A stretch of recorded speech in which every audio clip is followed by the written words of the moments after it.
Saleroskiak esklabutzarako bideak erakusketa aurkezteko gaude hemen. Empoderarte emakume artisten elkarteak bideratutako erakusketa bada. Eta prostituzioa eta giza eskubideen arloan jorratu nahi duena zera da.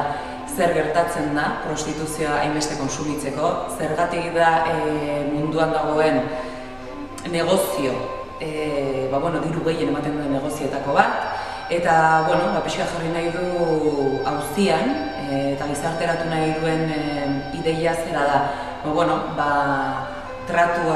tratuari esker prostituzioa ere existitzen dela eta bide kontrako ere egiten duela.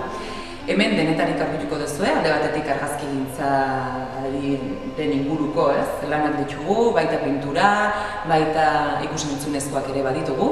Eta, otsailaren 2tik martxoaren 16 bitarte horretan, etorri zaitezkete Okendo kulturetxera, bisita egitea. Hortaz gain, martxoaren 16an azkeneko egunean hitzaldi bat izango dugu. Bertan 3 emakume aditu hartuko dute parte, Amelia Tziganux, Rosa San Segundo eta Laura Favaro. Beraz, denak konbidatutza zaudete, ez bakarrik emakumeak, ze hau emakumeen gauza dakarrik, hau gizartearen kontu bada. Beraz, emakume, gizon, gazte eta heldu zatoztete, erakusketa honetan bialdu nahi dugun mezu hori jasotzera, mesedez.